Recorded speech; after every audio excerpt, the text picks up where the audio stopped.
നമസ്കാരം. മനുഷ്യൻ ശ്രമിക്കുന്നു, പക്ഷേ ചില ദിവസങ്ങളിൽ ദൈവം തന്നെയായിരിക്കും തീരുമാനങ്ങൾ എടുക്കുന്നത്. ആ ദിവസങ്ങൾ തിരിച്ചറിയുക എന്നതാണ് നമ്മുടെ ജീവിതത്തിൽ നമ്മളെ ഉയർത്തുന്ന കാര്യവും. അത്തരം ദൈവീക സമയമാണ് ഇനി നമ്മളെ സമീപിക്കുവാൻ പോകുന്നത്. മനസ്സിലായില്ലല്ലേ? എന്നാൽ കേട്ടോളൂ. 2026 മെയ് 8 ദ്വിദ്വാദശ യോഗം സംഭവിക്കുന്നുണ്ട്. ഇത് എന്താണെന്ന് പറഞ്ഞു തരാം. ഇതൊരു സാധാരണ ജ്യോതിഷ യോഗം അല്ല.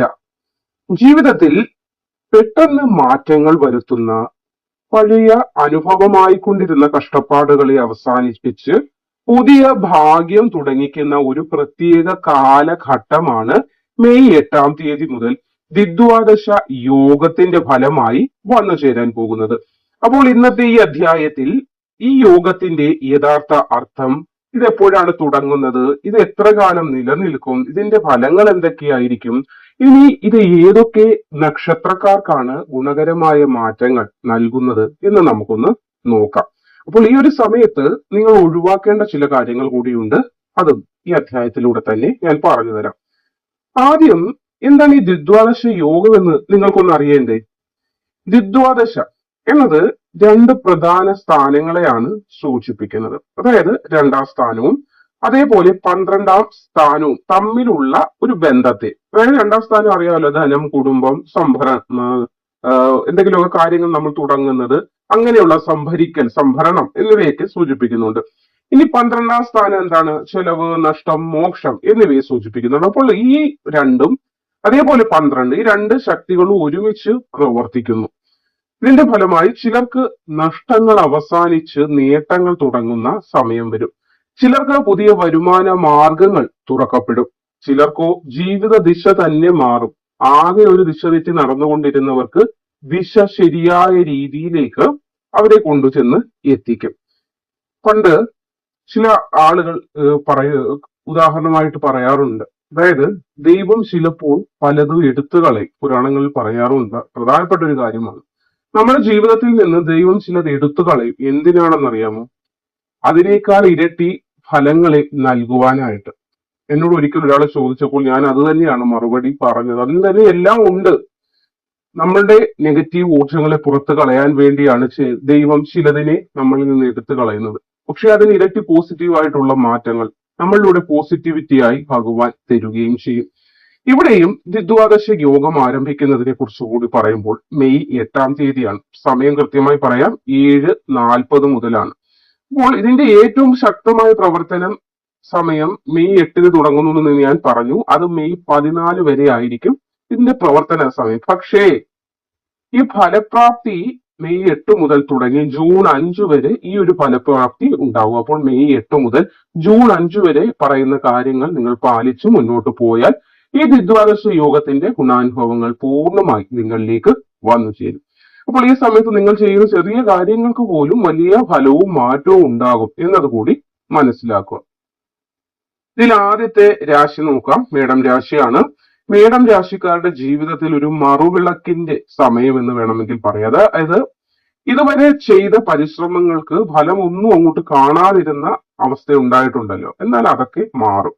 അശ്വതി, ഭരണി, കാർത്തിക നക്ഷത്രക്കാരുടെ കാര്യമാണ് പറയുന്നത്. മേടം രാശിക്കാർക്ക് ഈ ഒരു സമയത്ത് പരിശ്രമത്തിനേക്കാൾ ഇരട്ടി ഫലം നിങ്ങൾക്ക് വന്നു ചേരും. നിങ്ങൾ ചെറിയൊരു കാര്യം ചെയ്താൽ പോലും അത് ഇരട്ടി ഫലമായി നിങ്ങളിലേക്ക് വന്നു ചേരും. ഉദാഹരണം, വർഷങ്ങളായിട്ട് പരീക്ഷ എഴുതിയിട്ട് PSC ആണോ അല്ലെങ്കിൽ ഏത് പരീക്ഷ എഴുതിയിട്ടും വിജയം കിട്ടാതിരുന്ന ഒരാളാണെങ്കിൽ ഈ ഒരു ചെറിയ കുറഞ്ഞ കാലയളവ് 8 മുതൽ ജൂൺ 5 വരെയുള്ള ആ ഒരു സമയം നിങ്ങൾക്ക് എല്ലാവിധ നേട്ടങ്ങളും, വിജയ സാധ്യത കൂടുതലാണ്. പുതിയ അവസരങ്ങളൊക്കെ വന്നു ചേരും.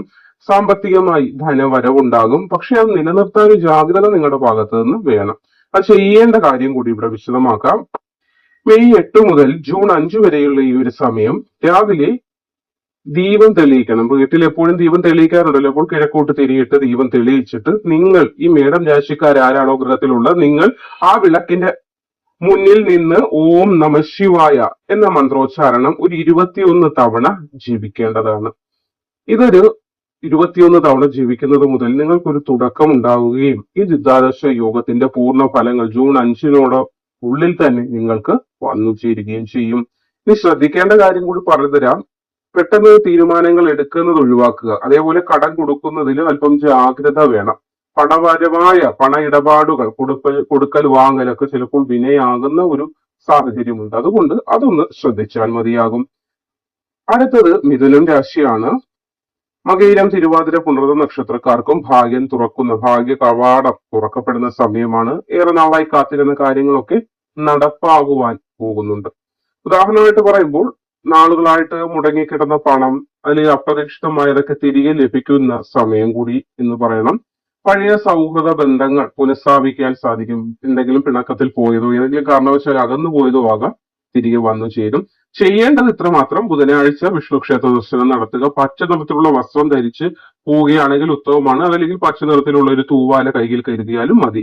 ശ്രദ്ധിക്കേണ്ട കാര്യമുണ്ട്, അധിക വിശ്വാസം നഷ്ടപ്പെടുത്തുക. ഏത് കാര്യത്തെ ഓവർ അങ്ങ് വിശ്വാസത്തിലേക്ക് എടുക്കാതിരിക്കുക. എന്തെങ്കിലും കാര്യമുണ്ട്, സംശയം ഉണ്ടെങ്കിൽ പോലും ഒന്ന് രണ്ട് ആളുകളോട് ചോദിക്കാൻ ശ്രമിക്കുക. വാക്കുകൾ അല്പം നിയന്ത്രിച്ച് മുന്നോട്ട് പോയാൽ അതും ഉത്തമമായിരിക്കും.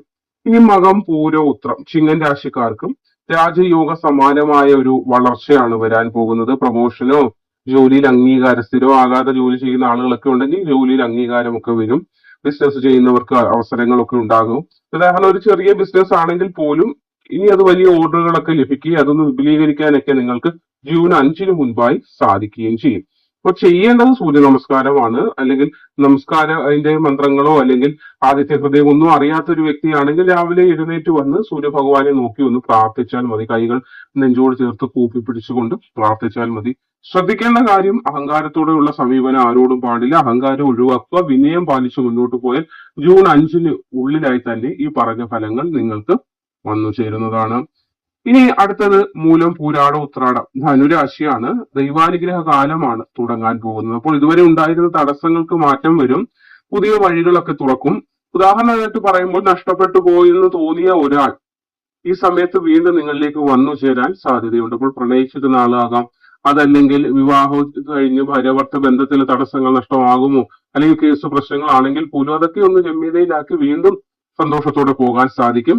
അപ്പോൾ ഇവിടെ വ്യാഴപ്രീതി വരുത്താനായിട്ട് ശ്രമിക്കുക. മഞ്ഞ വസ്ത്രമൊക്കെ ധരിക്കുക. മഹാവിഷ്ണുവിനെ ദർശിക്കാൻ പോവുക.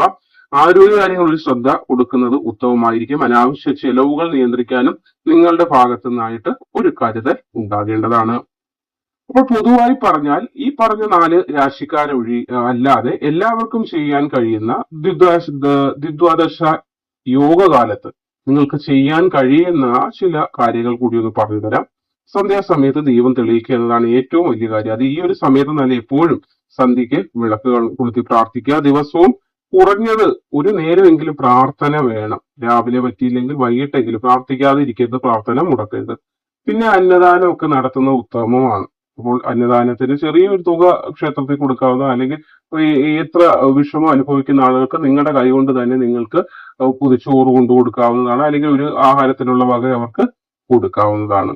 അപ്പോൾ ഒരു ഉദാഹരണം പറഞ്ഞാൽ, ഒരു വ്യക്തി ഈ പറഞ്ഞ കാര്യങ്ങൾ ദിനവും ചെയ്തതിനു ശേഷം വലിയൊരു മാറ്റം ഉണ്ടായി എന്ന് കമന്റിൽ രേഖപ്പെടുത്തി. അപ്പോൾ ഈ ദ്വിദ്വാദശ യോഗ സമയത്ത് നമ്മൾ ചെയ്യുക എന്നത് കൂടാതെ എപ്പോഴും നമുക്ക് ഇത് ആവർത്തിക്കാവുന്നതാണ്. അതായത് വിളക്ക് കൊളുത്തുക, ദിവസം ഒരു നേരമെങ്കിലും പ്രാർത്ഥിക്കുക, അന്നദാനം ഒക്കെ നടത്തുക.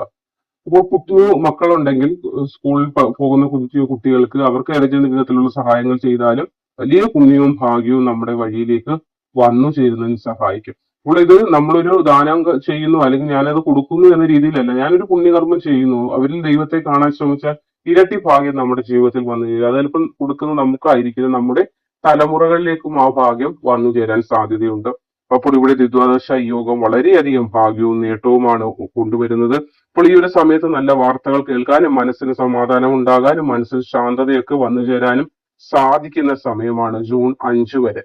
അപ്പോൾ ഈ ഭാഗ്യ നക്ഷത്രക്കാർക്ക് വലിയ നേട്ടമാണ് വരുന്നത്. നിങ്ങൾ ഈ കാര്യങ്ങളൊക്കെ ഒന്ന് പാലിച്ചു മുന്നോട്ട് പോകാനായിട്ട് ശ്രമിക്കുക. മാറ്റങ്ങളും നേട്ടവും ഉണ്ടാകും. എന്തെങ്കിലും സംശയമുണ്ടെങ്കിൽ കമന്റ് ആയിട്ട് ചോദിച്ചാൽ മതി, അതിന്റെ മറുപടിയും തരുന്നതാണ്. നന്ദി.